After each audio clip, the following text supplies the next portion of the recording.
Round 5 is only one day away, and with a lot to talk about with the AFL, there's some interesting topics. A lot of things have changed. Restrictions are being put into place once again in Australia. And how does this all affect the AFL? Let's find out right now.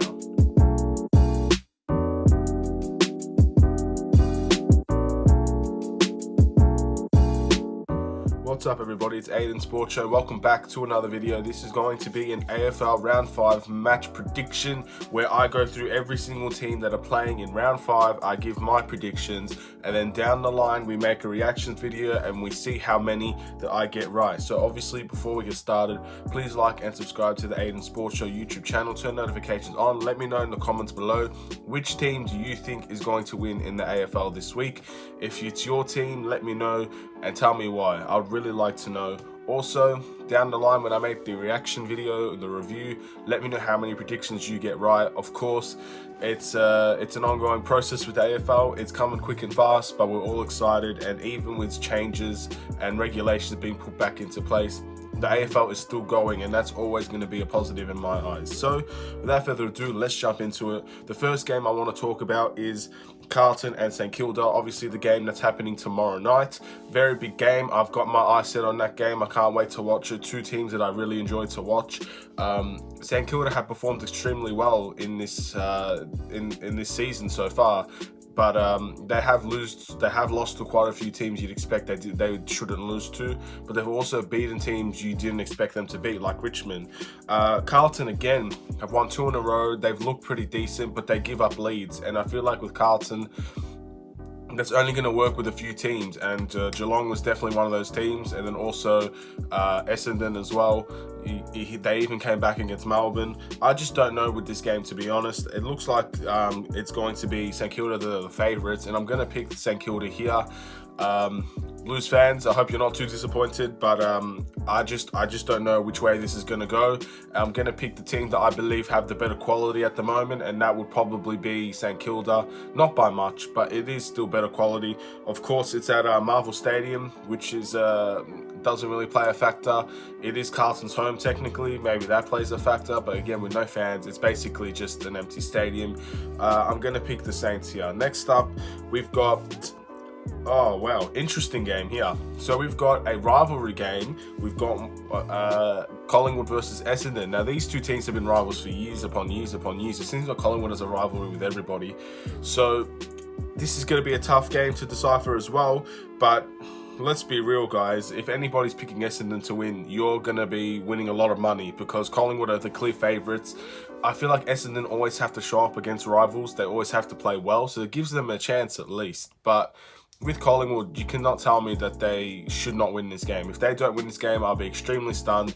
After a good performance last week in a losing effort to GWS, you'd expect Collingwood, no matter what team they pull out, should have the advantage here. So I'm going to pick Collingwood. Obviously, Jeremy Howe, former Melbourne player, much respect to him, is a big loss, a very big loss for them, and their defence will have to adjust dramatically based on that. He was very important to their defence. However, even with that, there's still enough quality in that Collingwood side to take down Essendon, and I feel like in a rivalry game, things like that is not going to matter as much. Maybe against a quality team down the line, maybe, I couldn't tell you, but we're going to have to see, especially, this is the time to see what Collingwood's all about because an injury has prolonged their fantastic start, and only time's going to tell how good they can be without Jeremy Howe. Next up is West Coast versus Sydney. Again, another rivalry game. Things have gotten really weird with the AFL restrictions. It forced us, when we were versing Sydney, or Fremantle actually, it was one of the two. We're versing Fremantle, I believe, and now we can no longer do that. So Melbourne's team had to get moved, and I'm assuming these are one of the teams that also got moved. I don't believe Sydney was versing West Coast before this round, but if they were, fair enough, my mistake. And I believe West Coast are going to win this comfortably.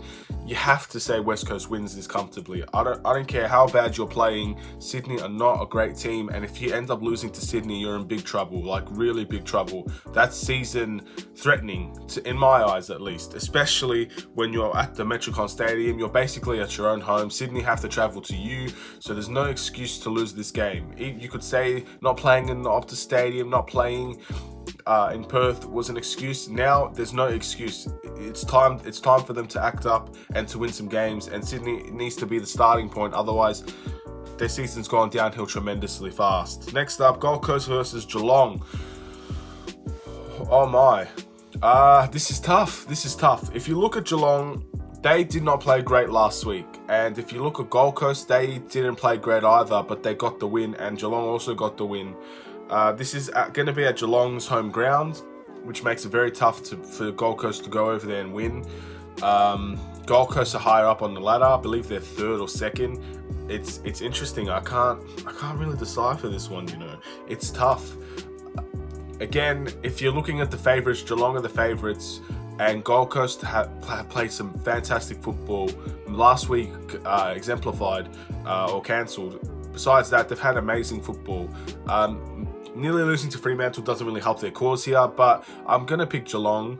I don't really want Geelong to win. I just don't think they're that great of a team, and I believe that they kind of got lucky over us. But either way, I think they will just have enough to beat Gold Coast. If Gold Coast win this game, I think I'm going to start picking them a lot more from now on, because they've beaten a quality side there.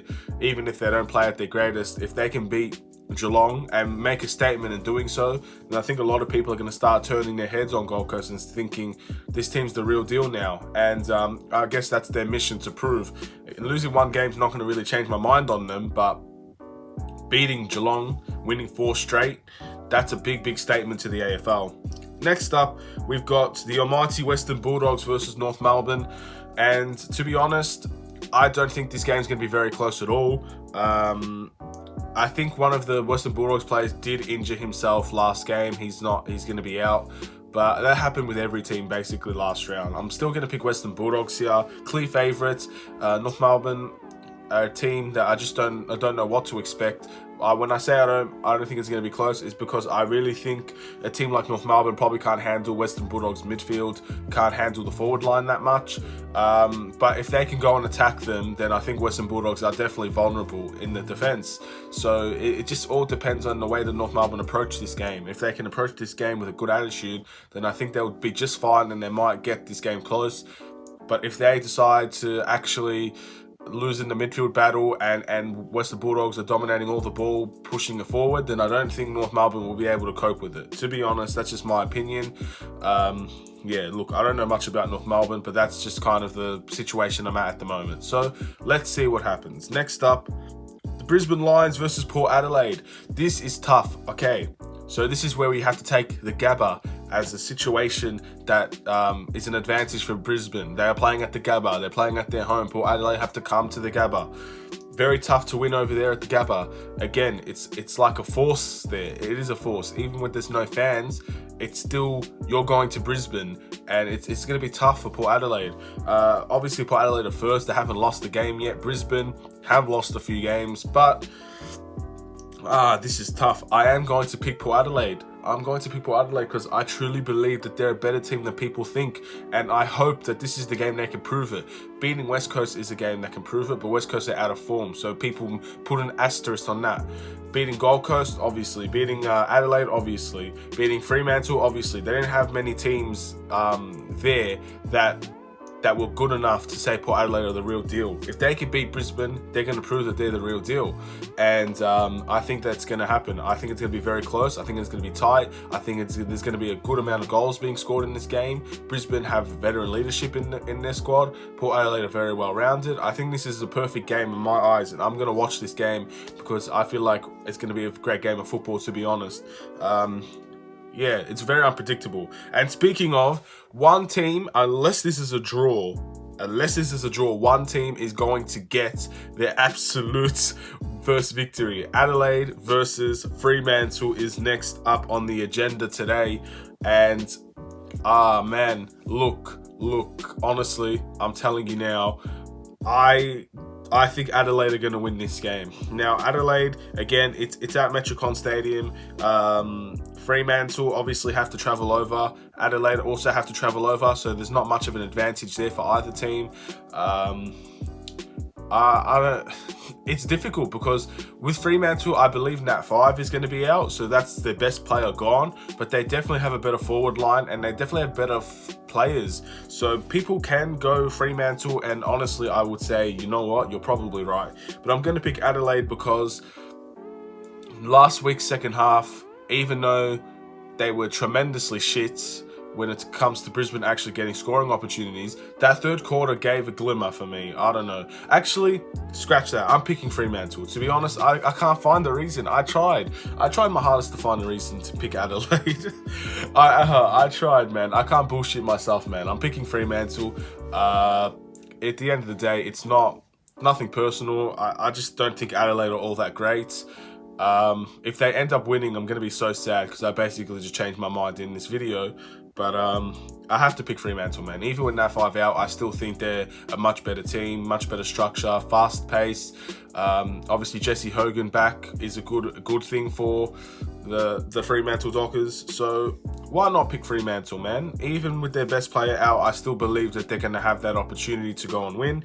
It's a beautiful sight to see sometimes, man. All it takes is one win to start off their season, and Fremantle or Adelaide, whoever gets the win, might go out and get the second win next week. Who knows? Sometimes all it takes is one, and then you can kick it off. Speaking of, this is a game, to my eyes, to save both of their seasons. Melbourne versus Richmond. Again, Melbourne were either meant to versus Sydney or Fremantle next week, or this week. But due to restrictions of flying and everything, we had to change that, and now we are versing Richmond. Yeah, look, it seemed a lot of people said Melbourne got screwed in this situation.